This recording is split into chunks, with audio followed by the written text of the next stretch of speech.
Deep in the heart of Pakistan's industrial hub lies a textile giant that has stood the test of time.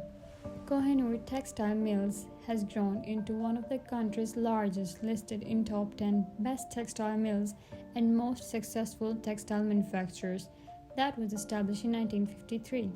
The company is engaged in the production and sale of a wide range of textile products, including yarn, fabrics, home textiles, and apparel.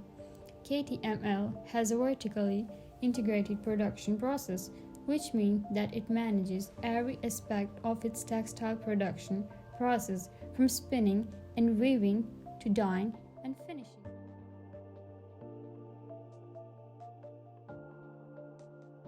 My name is Mohammad Tahir Jamil.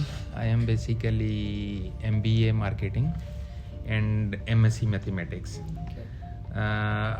My first job was in Rafan Maize Products. Then the second job was Toyota Motors. Third job was Nishat Mills. In Nishat I was in the production area, and my fourth job was in Kohinoor Textile Mill. Here I am sitting.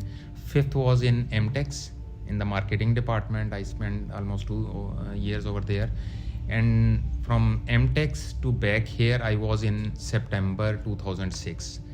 Till that time, till now, I am here, and my management is bearing me that okay. This is a brief introduction. What type of textile produced at the mill, describing production processes? All the home furnishing. Home furnishing mean that in home you can see the bed sheets, curtains, sofa covers, cushion covers, everything related to the home we are producing almost. And apart from this, we are manufacturing the quilts, lot of the embroidery, window treatments, these kind of products.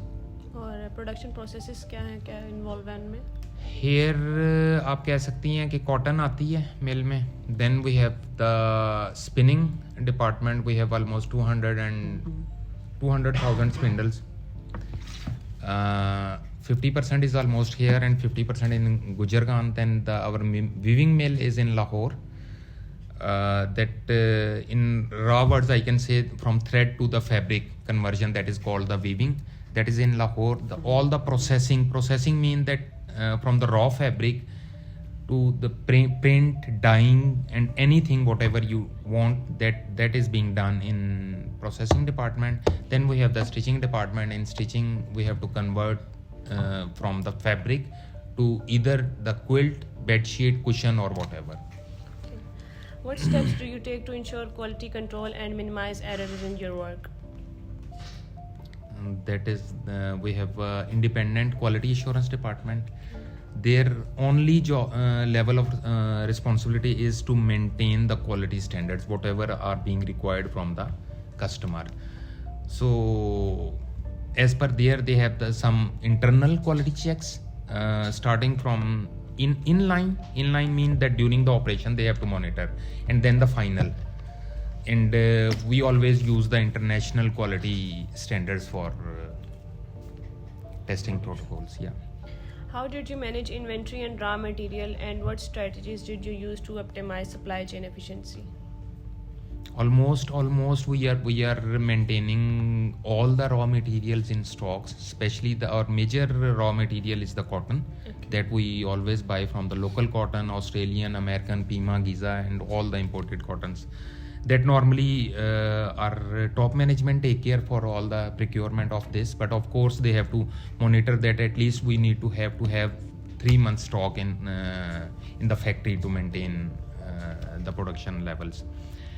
Then in processing, that as I told you that the printing, dyeing, and this, so the main raw material is the chemicals, dyes, these things.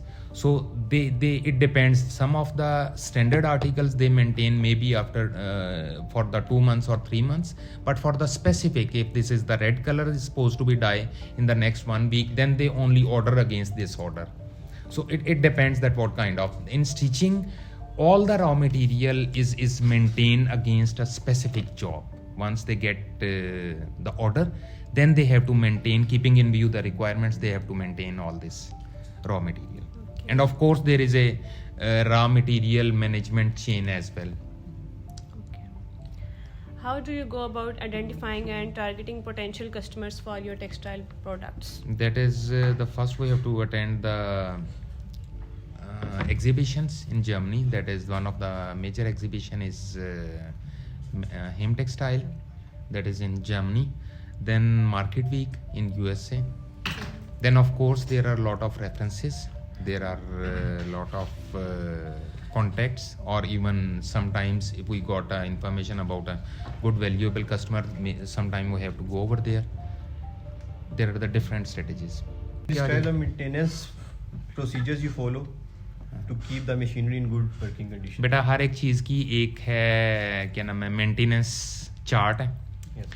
जिसमें क्या करते हैं, हमें हमारा ये AC लगा हुआ है, एसी के ऊपर इधर मेंशन है कि उन्होंने आफ्टर 6 मंथ इसे मेंटेन करना ही करना, सर्विस करनी है। इसी तरह हमारी जो हैवी मशीनरीज हैं उनका प्रॉपर एक चार्ट है। ये नहीं है कि मशीन ख़राब होगी तो हमने फिर इसकी मेंटेनेंस करनी है, पहले maintain. फायर फाइटिंग नहीं करनी हमने। आफ्टर 6 मंथ या जो भी उसका एक लीड टाइम है जो डिज़ाइंड बाई कंपनी है, हमारे ना उसके डिपार्टमेंट में जो है ना मेंटेनेंस के अलग सेक्शंस हैं। स्पिनिंग मेंटेनेंस है, प्रोसेसिंग की मेंटेनेंस है, उसमें प्रॉपर हमारी पूरी टीम बैठी है जिनके पास ये बुक होती है और proper time to by time सारी चीज़ें चेक करते रहते हैं।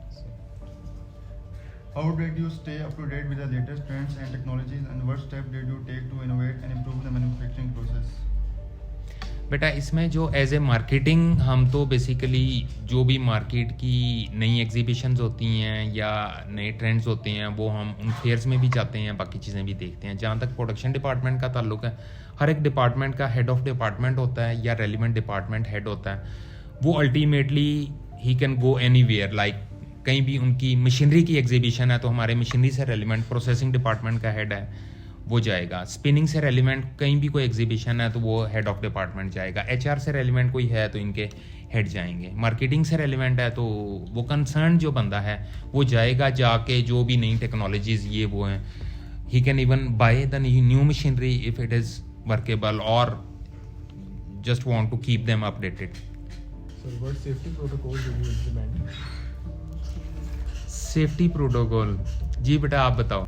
इधर के वहाँ पे इम्प्लीमेंट हो रही है। अभी आप स्पिनिंग में मैं आपका राउंड करवाऊंगा, वहाँ पे आप देखेंगे मोस्टली सब नहीं तकरीबन वो ईयरबड्स पहने होते हैं, ठीक है, क्योंकि वहाँ शोर बहुत है तो इसलिए वो वहाँ पे मैंडेटरी है, आपने पहनने ही पहनना। इस तरह बेटा इन्होंने मैंने आपको बताया कि मशीनरी का एक लॉग बुक बनाई हुई है, ठीक है, कि इसने कब इसकी लाइफ साइकिल तो नहीं, खैर जिस तरह हम गाड़ी का ऑयल चेंज करवाते हैं आफ्टर 5000 किलोमीटर पे एक लॉग बुक, मेंटेनेंस बुक, इसी तरह मशीनरी का उन्होंने बनाया हुआ है। इसी तरह एचआर डिपार्टमेंट ने अपना, हेल्थ एंड सेफ्टी डिपार्टमेंट ने अपनी जो स्टाफ की ट्रेनिंग, अपना जो भी इनकी मेंटेनेंस है, अब अंदर हमारे वो फायर फाइटिंग इंस्ट्रूमेंट्स लगे हुए हैं, ये आफ्टर 2 वीक 3 वीक इनका बंदा आता है, सिर्फ एक दफ़ा वो पुश करके स्टार्ट करके देखता है कि हाँ यार ये चल रहा है, ये लाइटें चल रही हैं, इन केस ऑफ इमरजेंसी ये जो हमारा है फायर एक्सटिंग्विशर ये मेंटेन्ड है, ये आफ्टर 6 मंथ्स ये जो भी है ये उसे पूरा मेंटेन करते हैं, चाहे स्टाफ की ट्रेनिंग है, चाहे उन इंस्ट्रूमेंट्स की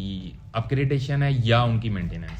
सर आपकी ये जो इंडस्ट्री है ये इंपोर्ट एक्सपोर्ट करती है, तो ये गवर्नमेंट की जो रूल्स एंड रेगुलेशन होती हैं ये कैसे आपको अफेक्ट करती है? जैसे इंपोर्ट ड्यूटी बंद हो जाती है तो फिर आप इंपोर्ट नहीं कर सकते या एक्सपोर्ट बंद हो जाता है। आजकल बेटा ये मसला है कि इंपोर्ट जो आपको पता है कि due to the economic crisis in Pakistan की इन्होंने जहाँ पे भी डॉलर्स आउटफ्लो हो रहे हैं पाकिस्तान से वो इन्होंने स्टॉपेज लगाई है, चाहे वो प्राइवेट बंदा है, पहले मैं गाड़ी इंपोर्ट कर लेता था अब नहीं कर सकता। पहले क्या था कि अब इसी तरह हम लोगों पे तो इन्होंने रिस्ट्रिक्शन लगा दी कि हम इंपोर्टेड गुड्स नहीं यूज़ करते, which is I personally feel so it is a very good step. Imported गाड़ियाँ नहीं यूज़ कर सकते, इंपोर्टेड एसेसरीज ये वो सब कुछ बैन है, इट इज़ वेरी गुड। लेकिन इंडस्ट्री में बेटा इट इज़ वाइस वर्सा।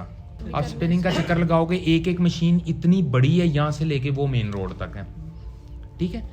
अब अगर हम यहाँ से एक्सपोर्ट कर रहे हैं ना, $120 million is almost our annual exports, तो ऑफ कोर्स इसमें बहुत सारी चीज़ें इंपोर्टेड भी यूज़ हो रही हैं, ठीक है। पहले तो रूटीन में हम इंपोर्ट कर लेते थे, अभी आजकल we as an industry is also facing the such kind of problem that we are unable to open the LC, we are unable to import the raw material और even the maintenance with material which is being required to maintain our machinery alive, ठीक है। अब लेकिन government is making some plan, they are saying that if you are exporting like $100 million, then you are able to open the LCs like 10%, 20%, whatever. They are working on it, but of course we are facing the problems, but I hope so that with the passage of time this will be settled down, inshallah. So how do you see the future of your industry evolving and your next 5-year plan?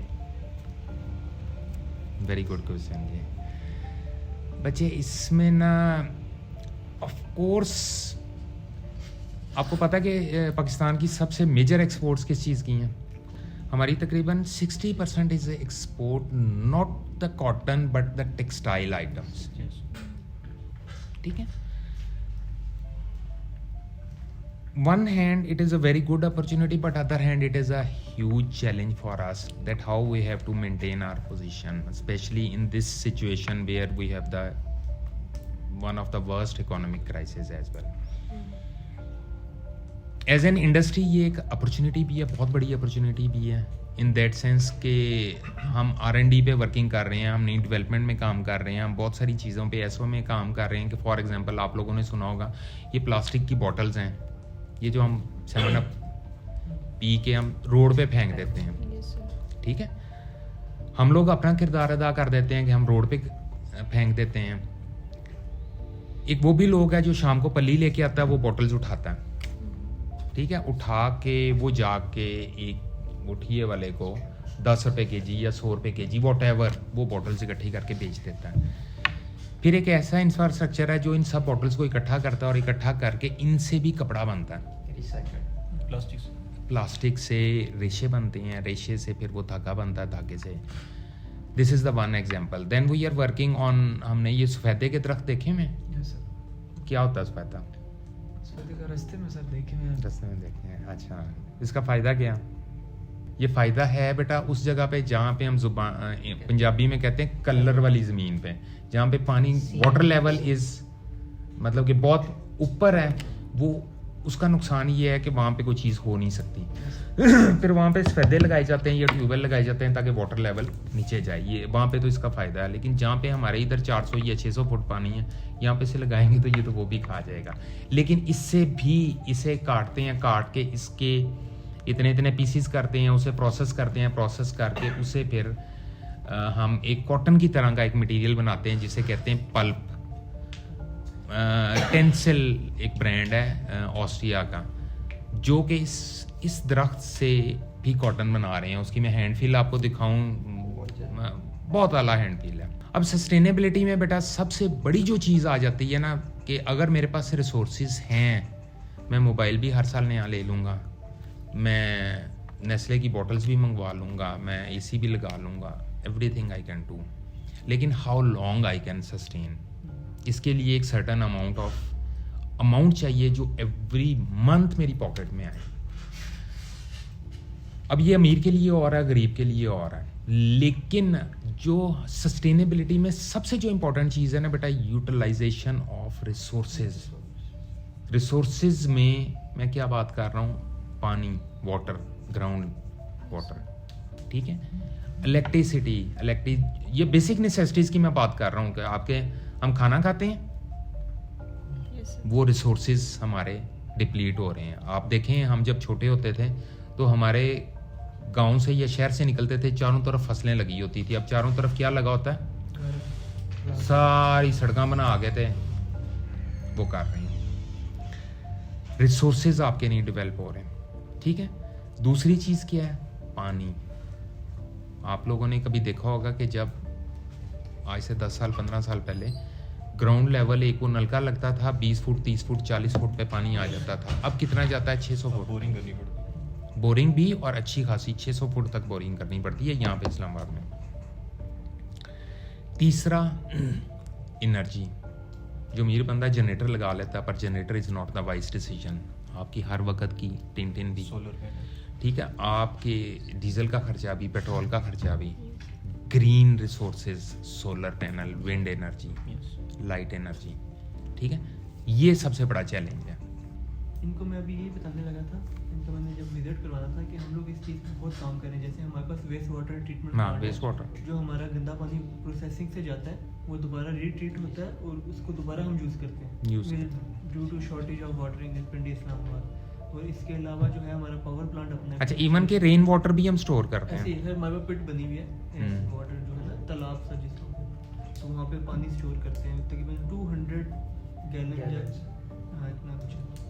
और उसके अलावा जो power plant हमारा अपना है, बिजली generation हम लोग खुद कर रहे हैं। हम वापडा का बैकअप होता है हमारे पास, बट उन पे हम डिपेंड नहीं कर रहे होते। हमारे पास गैस इंजन भी हैं, फर्नेस ऑयल इंजन भी हैं और सोलर पे भी हम वो जा रहे हैं। क्योंकि अभी नेक्स्ट इंशाल्लाह उनका प्लान ये है कि जो हमारी जितनी भी ऊपर छत है, जितनी भी टॉप रूफ पे फुल सोलर करें, ताकि हम लोग जो फर्नेस ऑयल और जो गैस से हम लोग बिजली जनरेट करें वो सोलर पे शिफ्ट करें।